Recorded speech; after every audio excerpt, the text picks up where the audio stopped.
Greetings, dear friends. Greetings, lovers of freedom.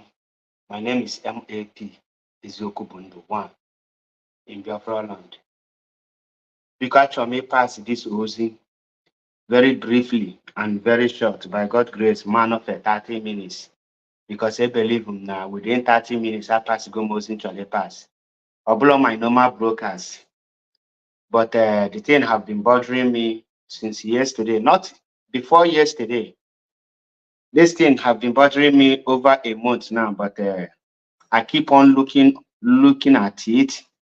But after yesterday program made by Mazichena Samuel, who is one of the member of the Directorate of State, I decided to make this broadcast because ekwughị na-eme okenye ma ekwubanu ya numelu nwata.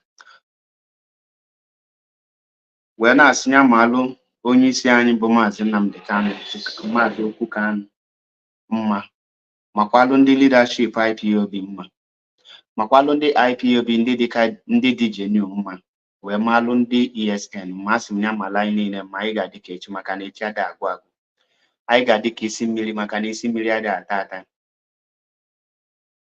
wee sị anyị ga-adị ndụ wee nweta Biafra. Na-atụfughị ọtụtụ oge, na-egbula oge ọbụla, asa dị mma nwoke ekenekwa m gị Danchizi Daniel Chinedu ekenekwa m gị.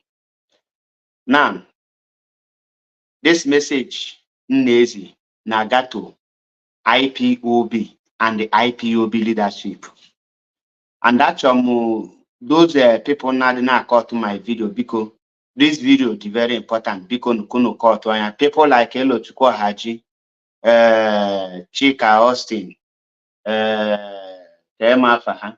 with the rest.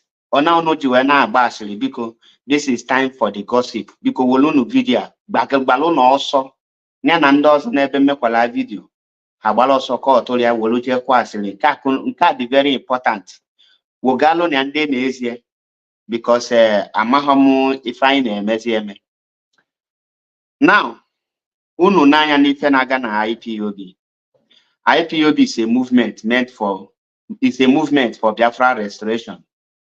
And any person that found him or herself an IPOB and registered as an IPOB member have right to ask questions. And they have right to make his or her contributions. That is why he is a member of that very movement. And IPOB is not exceptional. Now, I have fugo a lot of things mego in the past. For the last 3 years, they kidnapped Maazị Nnamdi Kanu. We have witnessed a lot of things, a lot of division and a lot of things mego. And I think the same thing mistake I may be can they repeat again? Now, and we correction choka IPOB leadership make an IPOB. Very, very important correction. And that very correction will add more respect to the leadership and add more value to the leadership. I am not saying that they don't have respect nor value, but it will add more to the one that they have already. Now, get the things happily correct. Obon they watch the broadcast yesterday. 99% of people born at that broadcast. Sorry to say, hey, 99% of people born at that broadcast. And secondly, Patrick he came a qualify he call any member of DOS. The guy is so childish, and he's not a freedom fighter. The spirit is not in him. That is number one. Any member of Directorate of State actually wear such an interactive section. Maazị Chinedu Jonathan is there to interview the person. Maazị Anozie not there. Those non-radio Biafra goal experience no there, because there are some questions you don't need to bring to public. And first of all, my name is MAP Ezioku Bundu 1 na Biafra land. And agafegom stage mmadụ ya na-akwanyala aka ọ na ya mbụ ọfụ something na-ada aga nke ọma ọ ya lekwe. Now, enwere mistake some people na try ime, and afugom na some people nọ na IPOB leadership actually ikwu okwu, and the reason na ha chọrọ ikwu okwu ka nna amalọ. First of all, the thing nchọ ka ha correct here again, let me say it, is that mgbe IPOB member with another IPOB member nwere misunderstanding, any of them nnọkọta draw the leadership name into their personal issue, IPOB should caution that very act. And here and ebe apụta, ụfọdụ apụta, then I see they are defending DOS.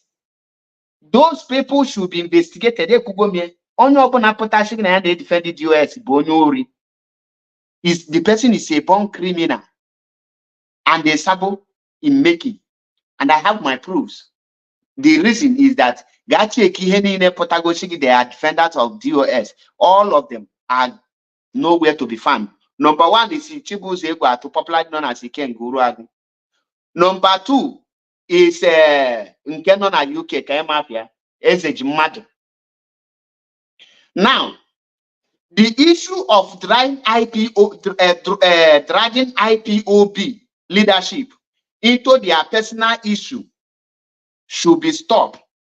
And the issue of any person who has personal issue with normal member, the person put on social media at when I am defend the DOS, then onya apology DOS non chozi la batisi also nine nkaho should stop.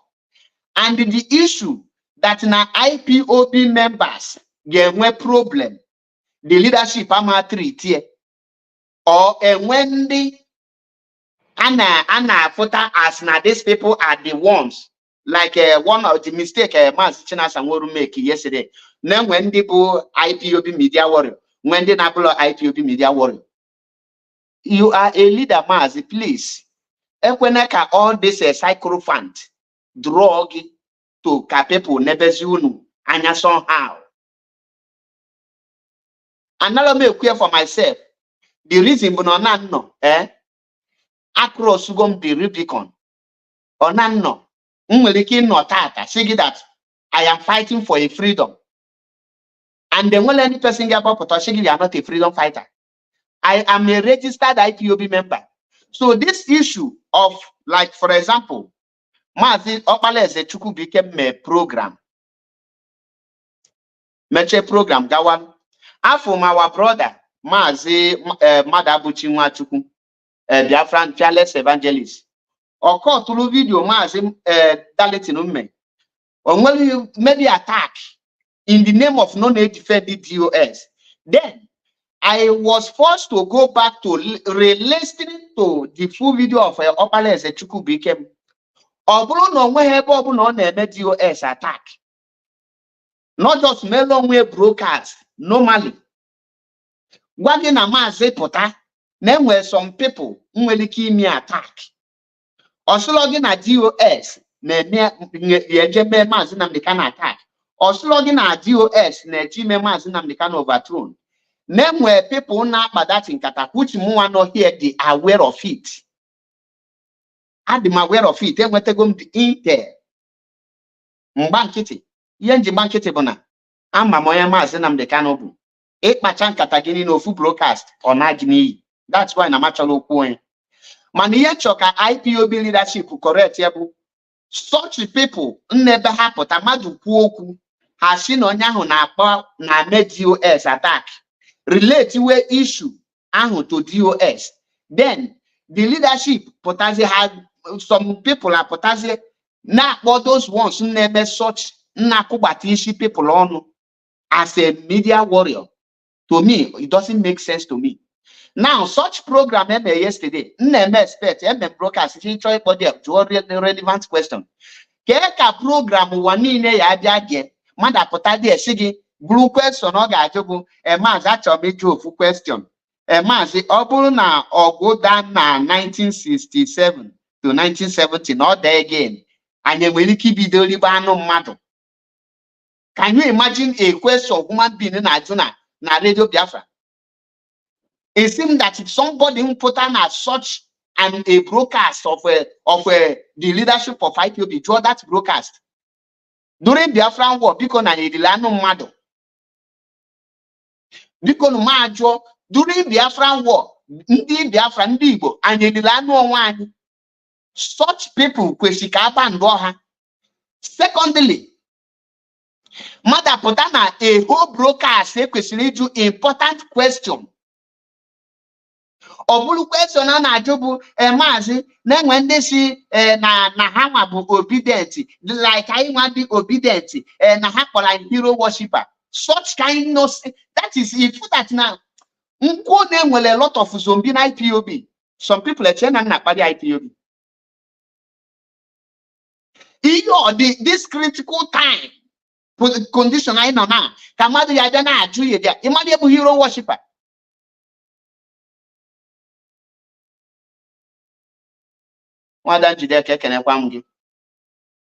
So listen, the leadership should shun and redirect those people na pota say na ha na defend ha, because on na kan kwugide mgbe nke ikenga uru agụ oputo wolafa leadership shi na ya na defend the leadership or na eme media warriors attack in reply yanya or jegwa leadership that ni na attack because na ya defend ha. Now Elochukwu Haji emewego the same thing. Chike Austin na-eme the same thing. The Sycophant Mbu Patrick Ikem na-eme the same thing. Ọ bụrụ na enwere issue na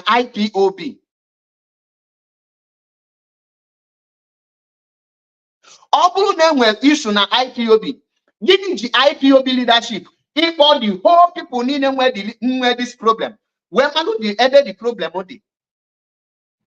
The leadership should call for meeting for everyone.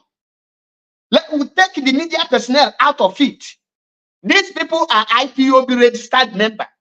You should be able to call them on a roundtable meeting. Send one person. Send problem with the person. The leadership should organize themselves at least. We put them at the top or enough from the leadership. Then all meeting, all these people need now.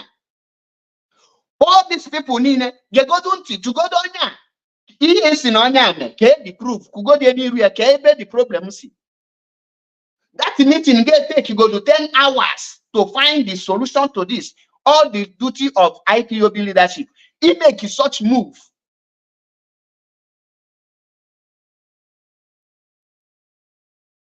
Manai but I now go cha. We anything media personnel outside. These are IPOB members. I'm a lot of fear, but because I handle a position of a vice chairman in my local government.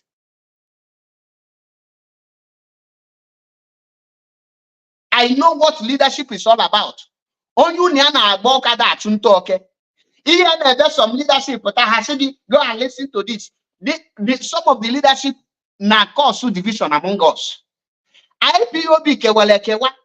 Some people go follow Simon Ekpa. Some people go follow Kano Takano. Ndi nke no and etisa ha.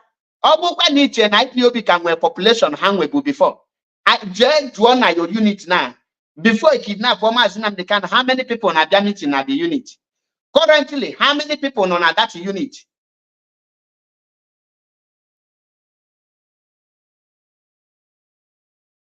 Currently, how many people on that unit? Or do you look move this Biafra movement forward without finance? Can you know the finance here? The people normally here have pastor. And now saying, I am defender of leadership. You're supposed to be a defender of IPOB. So Mua not here. Mua not here as Maza Chebe Paul and Aguya the leadership. Let them correct this mistake now, because Obu I continue with Aka. We will use our hand to destroy IPOB. And most of the things in IPOB, let me tell you, most of it, this crisis in an IPOB, Abulo Nigeria government.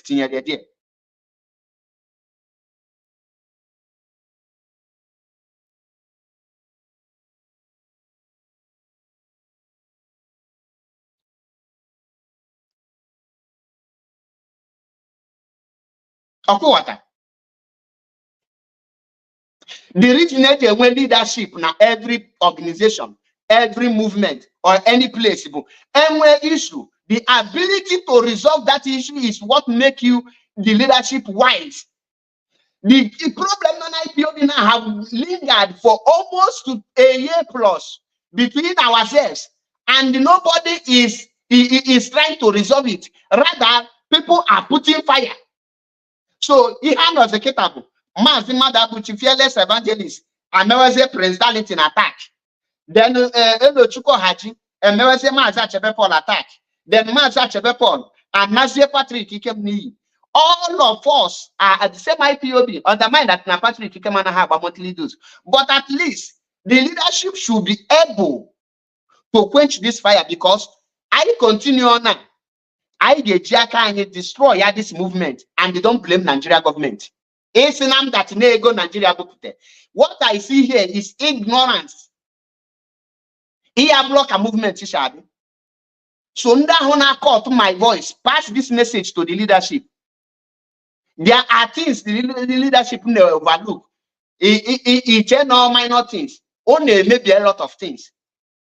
Just take a look at a program, if you go do some kind useless question, the first scholar be to go to say, this movement, when not 7 months, at these 7 years, then in the last 2 years, or where could see in or where could see care the value of his effort after restoration of Biafra. Okay, you have no value.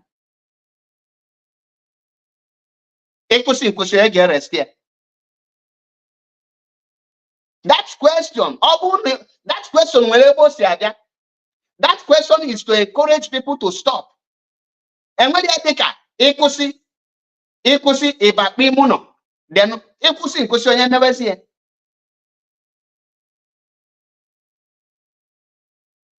another program, Mother Pota, Bullion and can preach a religion. And now back our religion have damaged our people. Come here, and such persons now be worried. Mazinam the kind of bad no religious bigots. You know hold any post in IPOB. Get a such person get you a national coordinator na any country.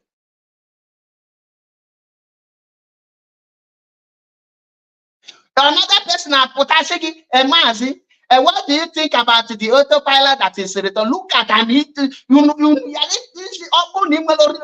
reasonable question. Don't call on this program. Millions of people trying to into vital question or making some reasonable question. Or not, that is after going to 4 years. Even human being in IPOB can couple autopilot issue. He can occur at this particular time. We want to see the game man. It want that you have brain at all. Now, IPOB leadership should know that now there are some people who want to bring them to their own level to ridicule them by making them look like they are defending them. Anytime hang will issue with any person and hide under the leadership. The Tetekwa made this broadcast like this before the issue of the first division in video. And I send this warning that every issue should be handled very carefully. Now, and they try to pull Mazichina Sanworu into their mess. But I thank God that he follow completely. Only from here. Only from here. They never born any person who ma boku. Amu belonyo. Obo nanga gwanna moku correct nam gwanne moku. Oga you I only never born the person because my father is the highest man on earth. to me. But I cannot watch my father be making mistake. So in as far as now contribute or something to my father, advice things on. Oga, I will tell you the same thing because you are not greater than my father. Keke mmadụ apụtasị gị maazị ihe mee na 1967 anyị eribe anụ mmadụ na broadcast ụwa niile na-ege in other ways anyị biri anụ mmadụ. That kind of person kwesịrị agbochie ya ọnụ. They need to really explain of anything. Because Ogosi, the kind mentality, some people think of man at this movement. And all these people are shaking a have loyal to leadership. They make is indeed very vibrant and they something to offer the enemy of the leadership. Look, somebody or you know saying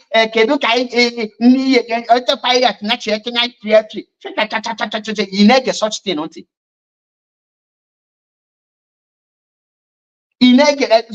such thing. Then I only can anchor the program. I say I repeat here somebody who or not coconia battle.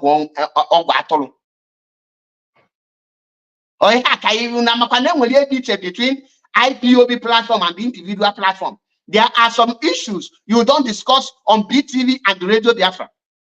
And there are some people you don't allow to speak on BTV and Radio Biafra. Because this place is the place where the world is listening to know what IPOB is doing. This is a place where the world is listening to IPOB leadership. Anything that comes out from there is what the world will take. In my platform, if the world comes to my platform, I'm an individual. Anything there is my personal opinion. The world will not take it. But anything that imagine Charles, the new Prime Minister of England now, where put yesterday, comment section here. Now boss through his comment section. Go check, go to the activities of these people. Or where this thing. Or bully for yesterday, does that make sense to you? I am totally disappointed that yesterday broadcast is the worst broadcast you can ever come across. Not from my listeners and word, but from the callers and the interviewer. One that Chichi Jovita did her job perfectly well. But if Nkoko calls on there, even self, I question band on social media, to be honest. Just look at the Hannah discussion at Radio Biafra. Just look at people who put their time to listen, to get some, to know the way forward. Or bully, I watched yesterday. That is here.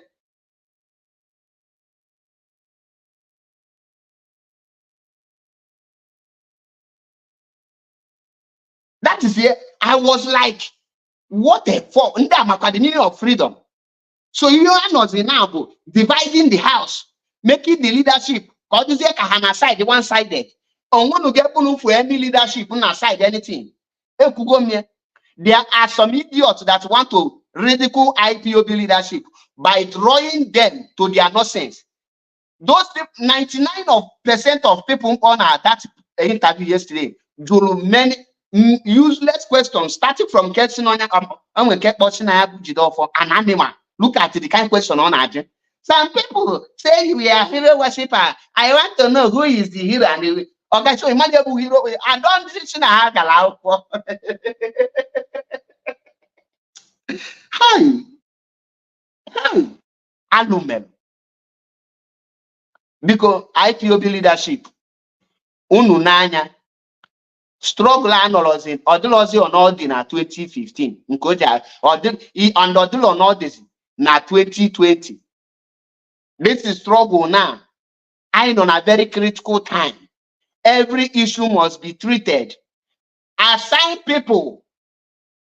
Yes, IPOB leadership. Assign people now before it is too late. Assign people. Call everybody. Not just one person. Go and yeah. No. The leadership should bring at least 4 people from the members of the Directorate of State. Then have a very good panel. Remove sentiment apart. Call everybody none at this issue. Hear from every one of them and know the issue. And they treat it with justice, fairness, and equity, and trash it once and for all. We will come and say, you are not an IPOB media. Any person who not advise the leadership to make such a blunder, my brother, let me tell you the truth. Any day any of you make that blunder, oh no, the Gamadi Jebe like this, crack the egg, no, bomb me and no. Him I like him, I chocolate like him. Him I like him, and I know I don't need your like. Even the after now, this movement will be Biafra restoration. Ever stop Biafra. Inform knows of, in fact, it will get you only in Pastamonaki. I don't know you before IPOB, and I don't care to know you. And when you come on again, you should know Fobodo. If you go to my village, if you have made your business, go out.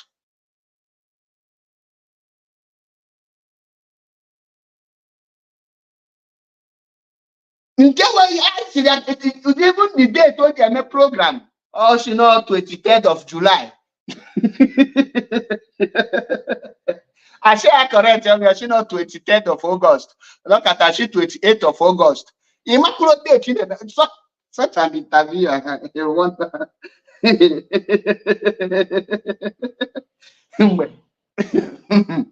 I'm in my church, the reason in that church.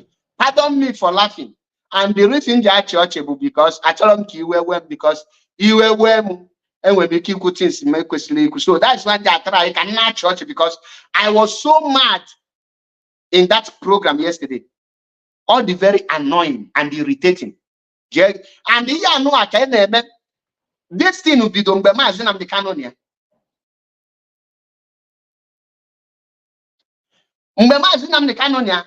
On the web program on Friday, here for their question and the answer. That question and the answer there because the line I did very busy. Try get and home with man get epic. Hello, I'm very happy you tata. Onyendu, we are solidly behind you. Onyendu, I just want to appreciate you. Onyendu, I want to ask you, if we restore Biafra, all this is supposed, what will we do then? Such an animalistic question. You went about Biafra, and you want to tell Sabo what you will do them. And they will prepare for you not to get that Biafra because you have told them their punishment. At that match, I'm the kind of no mistake. I want to hang hand more osisi on our kubeha. Oh, for that, Mazi, Nini Nali Lego Biafra, Kenika gave such question, the question, but an radio Biafra. These things should be corrected. Oh, that's never knock at that time. You are them narrow. On the meaning of leadership. Any member of IPOB leadership who question Nabatana program should be confronted with reasonable and important questions, like the way forward, like a good suggestion.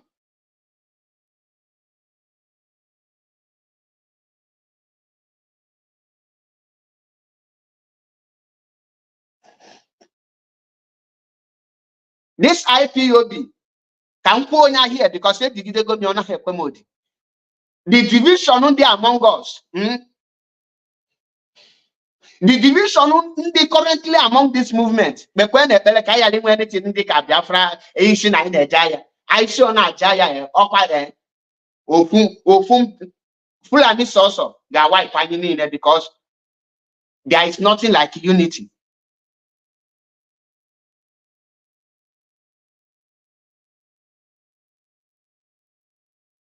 And when that broadcast, everybody was waiting for it. The whole world was waiting.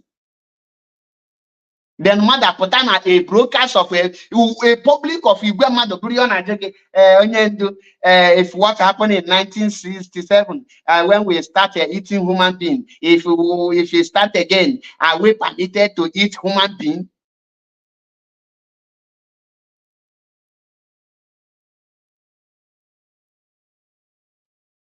If I'm not such person through that question, and answer such question. We're not standing when the mother. Yeah, Mazda Chebepo.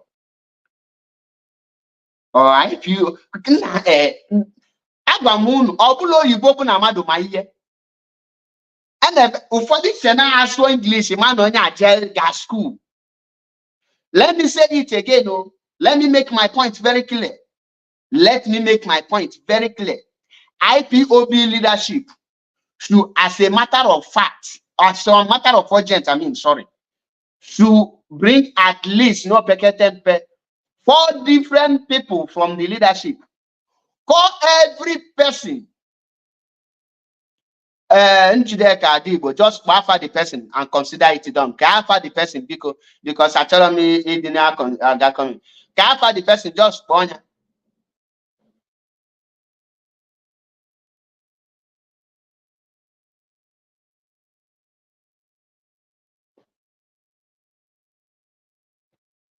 The Radio Biafra on Radio Biafra, Biafran TV. This is the place. Obama will keep the IPOB, but actually get any voice of IPOB. This is the place. Joe Biden will keep you IPOB. This is the place. Prince Charles or King Charles IPOB. This is the place. Manuel Macron engage you IPOB. This is the place. Putin engage IPOB. This is the place. King Hong. Every world leader, at least, naturally got straight. Okay, Biafra Exodus. Thank you, that deck. Because Biafra Exodus, just tell me hi. As long as for me, just hi. This is a place where every important personnel, VIPs, men of dignities, the world powers, actually consult IPOB leadership, now actually the activities of IPOB on social media. This is a place. Imagine Nigeria government where she say, okay, this is the DTV. We want you to go and listen to them. Then Prince Charles or King Charles, all this made in a hand on a there. Na hand on a group, ever hand at Tankobi on a hand or ever hand, how show Kennedy this man, Kaiwe Malian. Madu webuli yoko debo and they will kill Yano Madu on Nigeria in the 1960s. Then Halika Pochi at the chat in the Cameron as of freedom. Then on your zapper, Mazi, at a mema, and I am the lawyer, the lawyer to the leadership. Because of the loyal to the leadership, I will person hero worshiper. Because I tell me one people the hero and then they do the hero worshiper. Then igini kin get. Then another no pama papa mazi and dashing a how work years. Gini kai chakaibe. Oga iya platform iya no the car. Na Al Jazeera or BBC or CNN. There are some certain things you know question about here. And they work it out. If some bingos are potentially ridiculing the leadership, which ridiculing. These people say go there before. Every person potentially, I am a DOS defender. Go and check that person. It's either he's a born criminal or a saboteur. The person I carry every IPOB. And these people should be cautioned.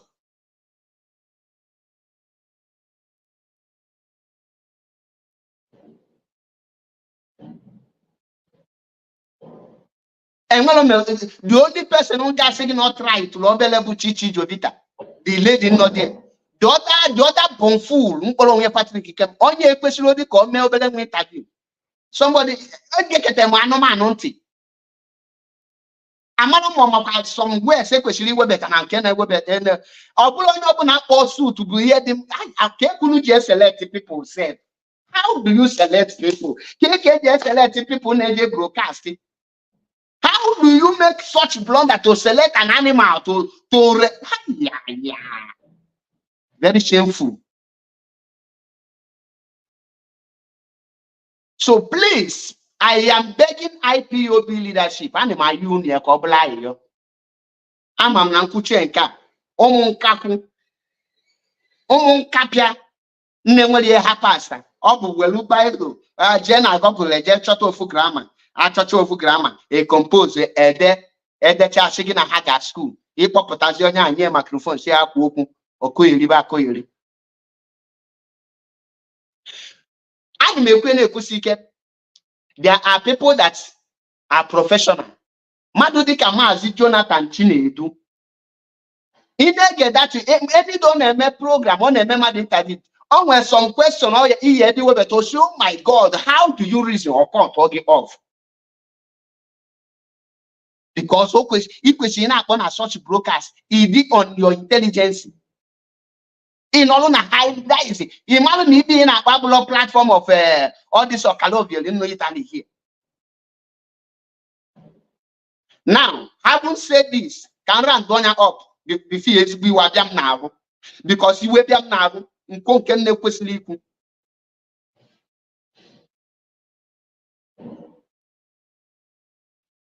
IPOB leadership, please, I am not ordering you people, but I am begging you people, I am pleading, Animal Union, Bikonu, Ayokanayo, as a matter of urgent, at least no peke tempe. Join 3 of your members, IPOB leadership, members of the Directorate of State.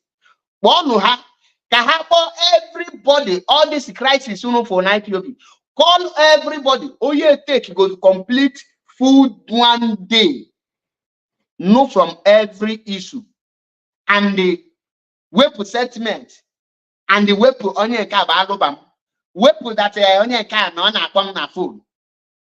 Pass every judgment. Trash out this issue once and for all, and the unite IPOB family members. Unite IPOB family members. To this issue, and they don't allow all these sycophants, all these hero worshippers, now they are left from right. Don't allow them to push you people to start and bringing yourself so low. My brother, Malobian has a diplomatic because animal he. You can now, you are Malamo, you're there. And map of USC. I can't you cook, my brother. You can now, your father. Because no can believe.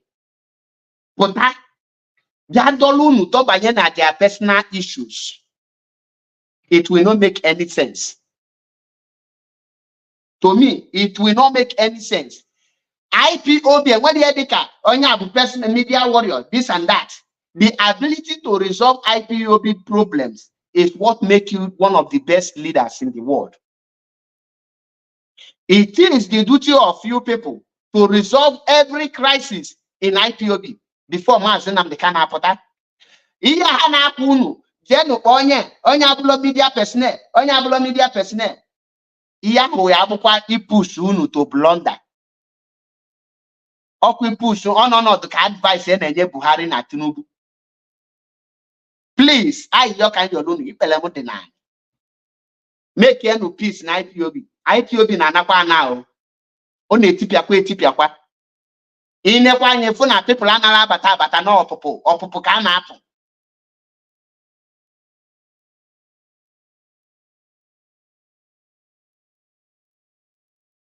Opopo ka na apụ.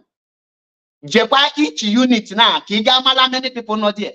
And these people got check here. Any person seeking na defend the leadership, and whether any person not about an IPOB. I know you very well. Asking the Keki Chokanji Konya because Muna Makubonia several times, so now can't you cook?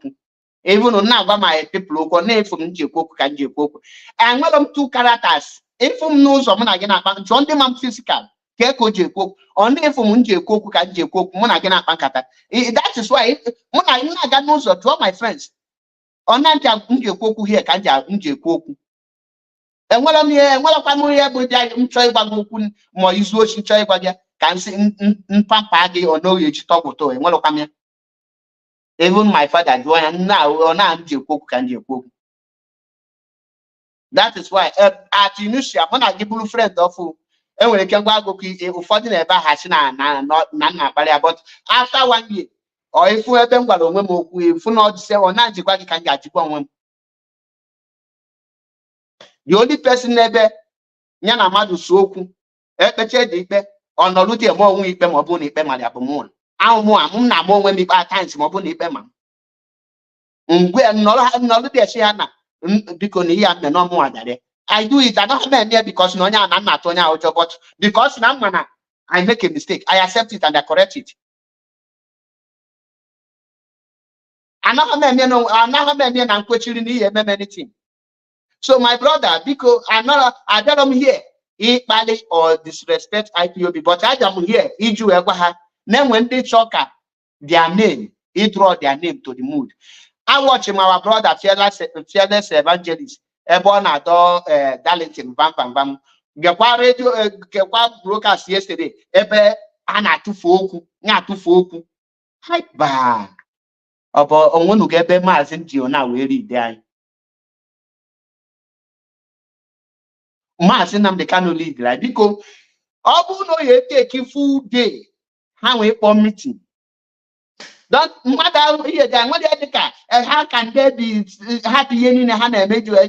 Yes, ha question only na agba kwa na ha atun talk. Happen here need unu na mediconu. What this meeting?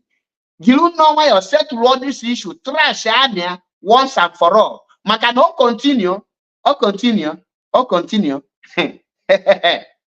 nwere kwebo ye di anyị to na block from anarchy to anarchy. From anarchy to anarchy. And before any person had anchor any interview with members of DOS, malone the capacity of the person. Because he told me now, man, Patrick, he came there, but national the lawyer. Each even when the person to the should be worried now, people may broadcast it and have a monthly dues. That person throw him off balance. He watch it. Concentrate. Church because all na ma church here. Oh no, you assume no, you all na ma church here. If you come with the church manager, just talk I'm good to before because all na me put you on those ready. Monkapa cut through the videos go now. And we work, I know, and that is why there's some people. Half of Kalana hand you got on hanging space. Because I'm not allowing all not my open in all of them so in all of them so before 5 if you go and get back county. Okay, come on, get down a bamba. Well up name man so. No, quick, I'm not to give bosom. Oh, come on, I know I log, I know China. That is me for you. So because no do. The issue of one person when misunderstanding with another person, a good punye IPOB. A butere IPOB leadership made the problem. Those people name here and about our put a nice name when didn't na bafa. If Omado de Patrick he came near me, Elo Chuko Haji near me, Guinea Canabia, Kemafia, Nke Onya Cosa Solo Niana, Kemafia, Urobo female cook, near. And here case is a madman. Here ike guru agumegide. Where are they today? So something na have such thing. A man no kata kefu Biafran child commit such nonsense. Or Mazime to sell or more not here. Mona this so will come for you. I don't come for you there. I know how many leadership involved. And the or not no. And when can no kataka mpota pa again a broadcast without me mafa, without me jello kubachel with my name. That is one thing. And that is where the importance here. let's do something. Open challenge.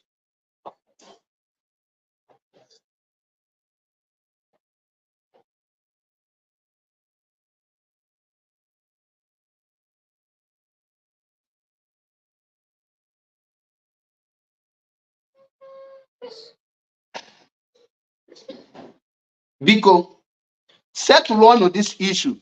Onye ọbụla na-abịa anyị na advice na-enwe ndị bụ media na-egekwa ntị ka m kwuo onye kwugo m before.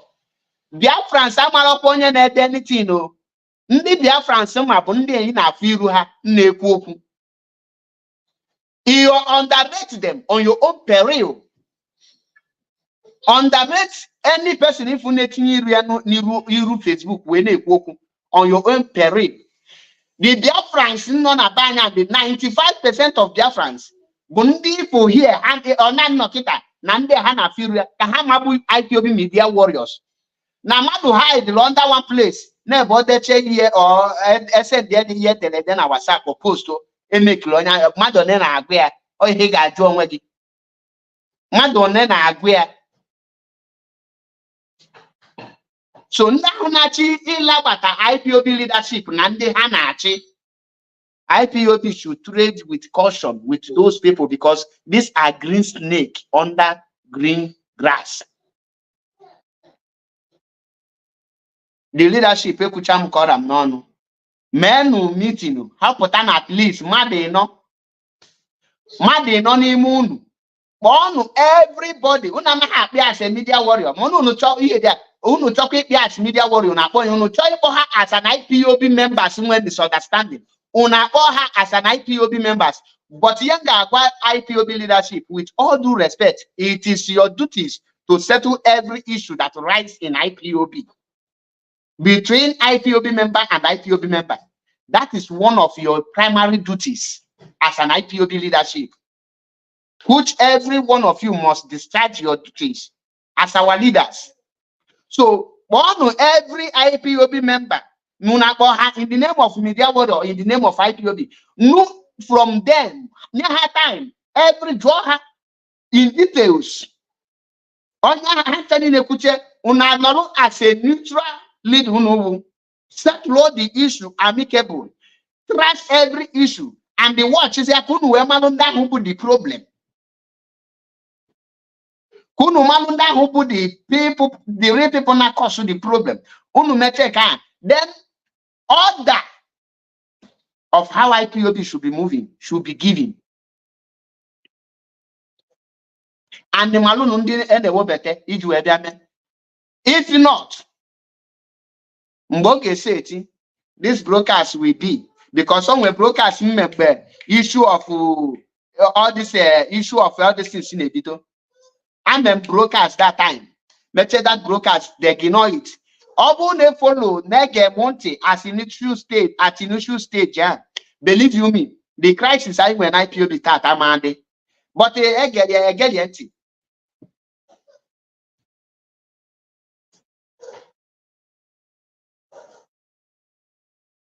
Again, Tata, we are suffering it. Another one, baby, though. I do happy.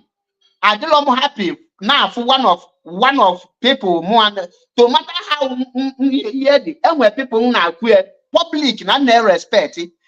Okay, for fearless evangelist, no matter at times none are too folk anyhow. I still respect him till date. I don't happy now for none abasa mas palace chuku became saga. Imagine if potassium now a whole fearless evangelist na Darlington and now call now basa saga. And the worst part, Ghana, the platform, careful, no, now for Darlington, then Elo Chuko Haji, they side this year Darlington. The same people now for Darlington, I support to Elo Chuko Haji, careful that now the people are in direction. The comment section people now for leadership in direction. The same people not support to fearless evangelists now for Darlington. Immediately Lochuko Haji they are there because now I like Lochuko Haji can Lochuko Haji support. Now, their support was a cheerful that now the moment it support was Lochuko Haji, you have already been against Charles. In other words, If you know IPOB and IPOB, can most of them no, and I will comment there. Person like Nkechi did the same thing. Support evangelists, support Elochukwu Haji. Can you actually gain? What did you actually gain? By Ikubati Ismad Nabo. Now that comment section media worry. I will the comments keep for there. I put you mania. Thank God no blows my Chebe Paul can not toxic generator on car. Nankabusi here. Infusia how our people in the confused. That is why in US and get this video. Because no do I seen a lot of things. Another thing again. Nyamwe people gather our leadership. We see no you put on radio Biafra. We see you are not speaking for IPOB. Oh no to kamadi chikwaki anapongwe ndi n'ọnụ. Oh no to kamadi ji akia napongwe ndi n'ọnụ. That is the truth.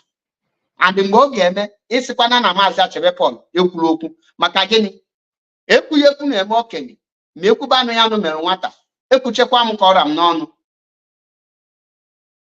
ntị na anụ ya na ha ara ka okpu aka ọ na nnọ I'm the many problems on IPOB. Although Nigeria government go many people have no sense. They out of ignorance, and many is hero worshippers.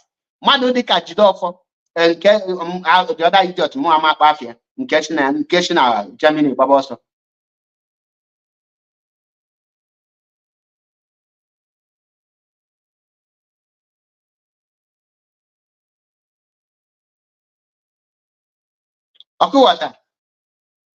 So the matter how to solve this issue and move forward.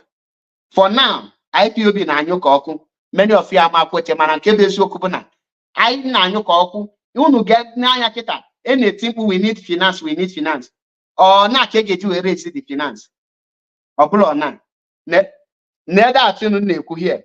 Na iye a human being mpolo nye working there here. Can go potado ne can we make yoshi. Maazị Achebe, I am one of your followers. Sometimes I don't understand you. Leave this leadership DOS. Stop advising them. Focus on what you are doing before. It is a distraction. Our enemy is listening. No one is period. No one is period.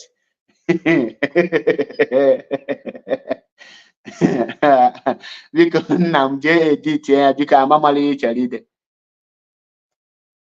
our enemies, okay, no one is perfect, even you and me.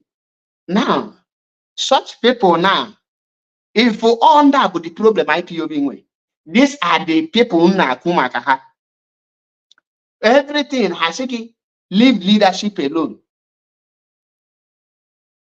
Oh no, to come Nigerian citizens leave Nigerian government alone and be focused on what they are doing. Does that make sense to you? Well, like I said, Abialom here can make broadcast. Abialom here can a word they say is enough for the wise. Let IPOB leadership, Bokota IPOB family on. Onye na tieta na IPOB na batanya wholeheartedly, then men investigate. Monitor 1 year. We are not saying sack this one. End of the day, I'm gonna pay higher contribute to sack this one. All now cage were to innocent people. And I because she Bob Namejalun Kunu Nachiete. Offer this the same people she sack ya or she expelled or hand a west spell. That I you had the Conachiete, Hanachiete Berqua. I will not make such mistake again. Almost here Biafra. I remember my humble self. MAP Ezioku Bundo. Obiam Nuche, Mponya non. Anyway, Zemozi is Zemunde Dindo. Adalom here, Kamana Madu Damewe argument or here there. Ian da here, Bunzi Mpoa. So Ndiga court, you are free to court. But guess what? In as far as you hate truth, you go cut video for this my platform. when you are tired, they could cut my video. Mabuka mo ikotulu, and they all mafa. He all mafa. Mboshin chetegebe na akwa. Because after maybe Chika Austin Neti, I have not this and they, because no chief will comment here na platform elo chuku. If we haga no si mana hamalo na ha you go see. That is why they are saying now. Onye you see na ya na chief no no si mana onye kpodi sama he chief no kpodi si. Mgbe je nyu oto no na platform elo chuku haji. Oche na mama afia so kita on ebe akwa devil garbage they do na platform if you can't reply here. Ma reply again, but let that serve as a lesson for others. I don't come for you, but be on your lane, do your things, allow me to do my thing. Okuwata. Now my line in God bless Mazinamdekano, God bless the Directorate of State, God bless Mazak Achivepo, and God bless IPOB. Because we need peace and we need unity. The leadership Ekoneka, no so chebu, maybe it will have descend there so low by Ijara. Because mother they come, you may be apamu once, afaga maybe anya. You treat him, you wear regard for my image, wear regard for your image. Obu you will regard for my image. Oga, mamma regard for your image. That is me. Or na candy. God bless you all, and God bless Mazinamdekano. Until I come your way again. I remember my humble self. MAP is Yokubundo. Kemelu Joy, Emekwazo. Millionaire Sanjo, millionaire stop on disable one na IPOB. Adan Judeka, Adan Biafra na Canada, ekenekwa m gasa dị mma ụmụ nwaanyị anyị ji eme ọnụ ndewonu. Ka m pụọ before iwe abịa m n'obi m ekwu nke na-ekwesịrị ikwu. Ndewonu na iwe ji m aka. That broadcast yesterday, egechere m akwa abịa m na-arụ. I cry, I weep for our people. Na-ege ihe ha na-akpọ. O gosiri na mkpọ ha IPOB zombi ha si na m na-akpọ ha iyi.